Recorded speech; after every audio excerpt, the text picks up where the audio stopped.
You're looking at a live view of the Falcon 9 rocket on the SpaceX launch pad, preparing for liftoff in just about 10 minutes from now at 7:15 a.m. Eastern Time. Hello and welcome to the live webcast of the NROL-76 mission. I'm John Federspiel, a lead mechanical design engineer here at SpaceX, and today SpaceX is launching a classified payload for the National Reconnaissance Office from historic Launch Pad 39A at the Kennedy Space Center in Florida. Now, today's mission and final orbit are classified, and as such, we'll conclude coverage of the primary mission following separation of the fairing. But because we are going to be bringing back our first stage at Landing Zone 1, we will attempt to recover this at Landing Zone 1, and we'll continue to cover this secondary objective once the primary mission coverage has concluded. For today's mission, that landing will occur in daylight, and it should produce some incredible footage.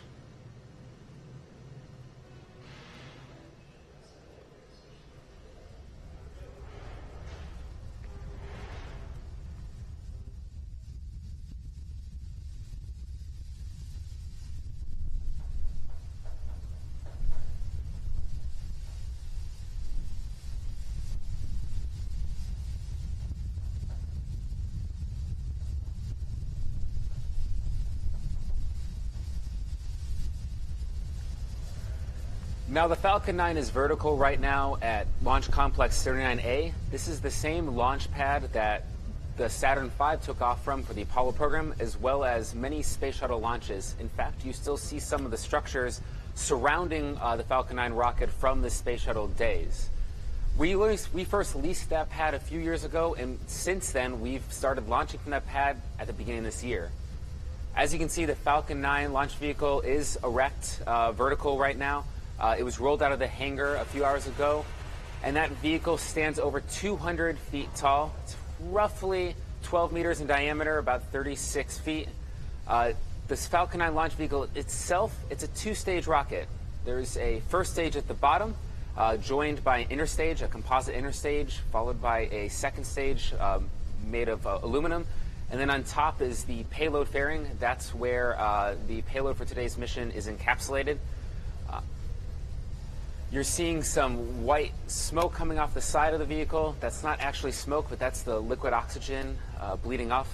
It's a bit like breathing out of your mouth in a cold winter day, and you see that puff of smoke coming off as the gaseous liquid oxygen. The liquid oxygen becomes gaseous.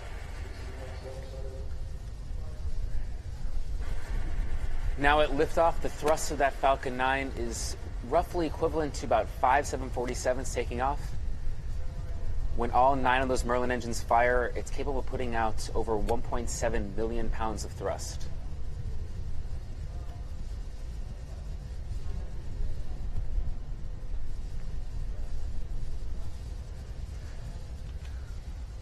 Now, as I mentioned previously, we are going to be attempting to bring back our first stage at Landing Zone 1. And you'll see that pad on your screen in a few minutes. It is nearly 300 feet in diameter. It will look small from the far cameras, but Landing Zone 1 is a 300-foot diameter pad. And there you see it right there. We first successfully landed on that pad about 16 months ago when we delivered 11 Orbcomm satellites to low Earth orbit. Now, since that mission, we've had 2 other successful landings at Landing Zone 1, with the most recent occurring on February 19th of this year.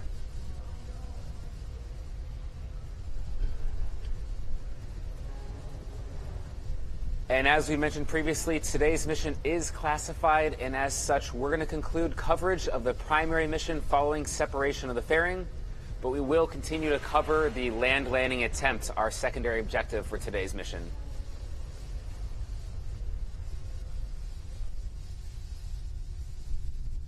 Engine bleed started.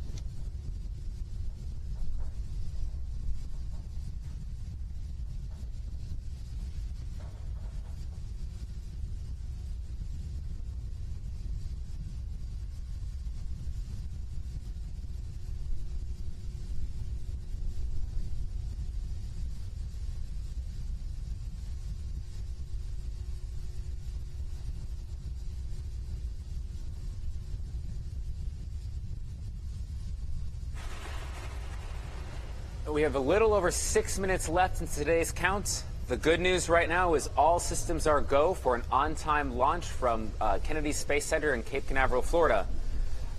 We are just inside the 6-minute mark, which means we are finishing off, topping off RP1, or we just finished topping off RP1 on stage 1. We'll continue to load liquid oxygen onto the second stage until the T-minus 3-minute mark. We try and load that as late as possible to keep that liquid oxygen as cold as possible as we do densify it before we load it onto the vehicle. Now, this entire fuel loading process is about 1.1 million pounds of propellant we're loading on over the course of a 70-minute process.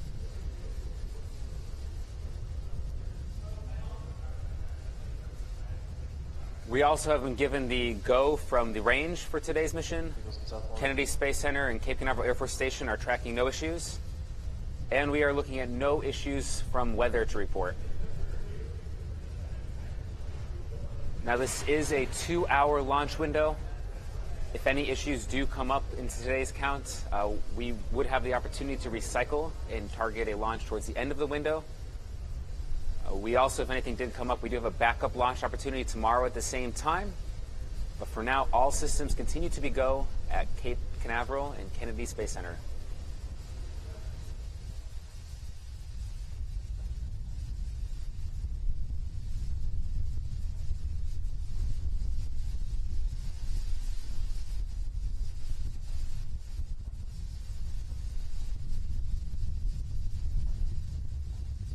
Vehicle's pressing for strongback retrack. Strongback lower sequence has started.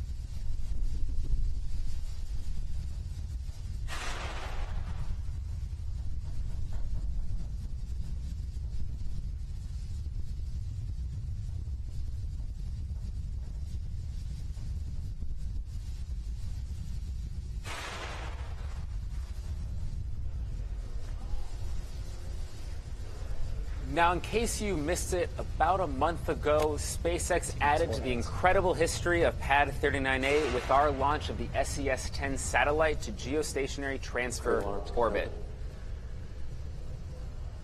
Now, you're seeing that launch on your screen right now of the first time that, for the CRS-8 mission, where the booster of that rocket, the first stage, lifted off when we were delivering our 8th commercial resupply services mission to the International Space Station.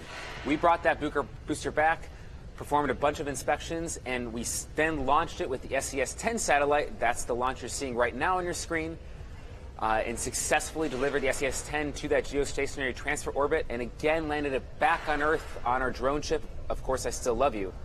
This launch and landing and relaunch marked the world's first reflight of an orbital-class rocket.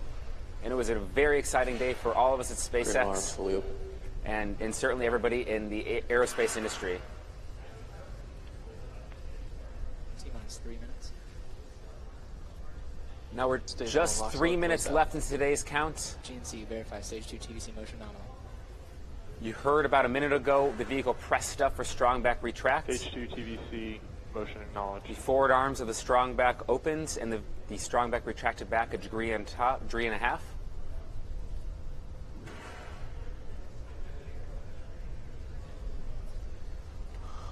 Our liquid oxygen loading has completed on the stage 1.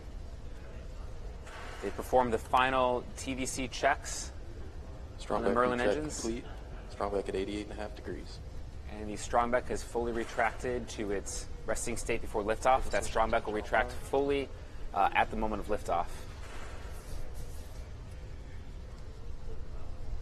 Coming up in the final, at the final minute, our flight computer is going to enter into its terminal count auto sequence start. That's where it's going to perform a series of hundreds of checks across the sensors on the vehicle and really set the vehicle up for its final few moments before liftoff. And with that, we're actually going to turn it over to terminal count unless you listen in to the final minute and a half of today's count.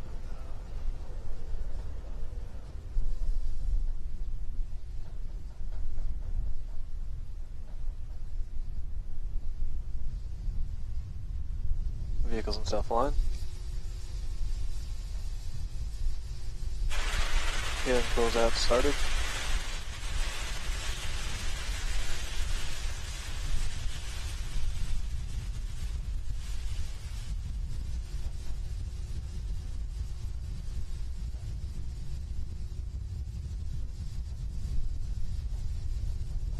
FTS, verify AFTS is ready for launch.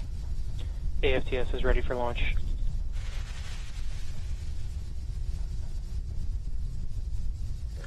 Ground side gas closeout's complete. Hold, hold, hold. This is Launch Director calling to hold on the countdown net. We have an issue with the Toto sensor on first stage. Launch conductor, please put us into a 24-hour recycle. Copy. Launch abort is running. BT when prompted, please proceed with scrub side safing. Yep. BCGC stand by on Pyrex.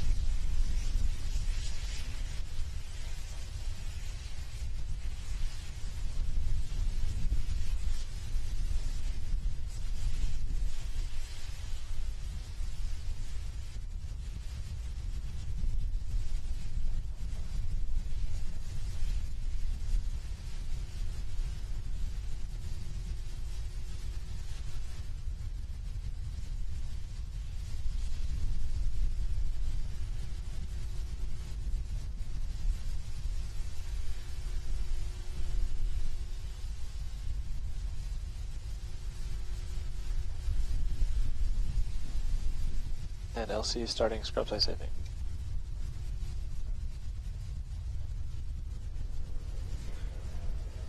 Now, if you're just tuning in right now, or if you've been watching along, you did see that the launch conductor did call a hold for today's mission. The team was looking into a sensor issue on the first stage that was a bit out of family of what we were expecting. And out of an abundance of caution, we have decided to scrub today's launch. We do have a backup launch opportunity tomorrow, same time, 7 a.m. Eastern time. The window will open. So with that, that will conclude our coverage today. Due to a sensor issue on our first stage, we are going to scrub today's launch and pick it up tomorrow for our backup opportunity, same time. So for further updates, please follow along with us, Facebook, Twitter, Instagram, as well as our website, spacex.com. We'll keep you updated on our progress as we lead up to our second attempt for tomorrow's launch. Thank you again for joining us, and so long for now.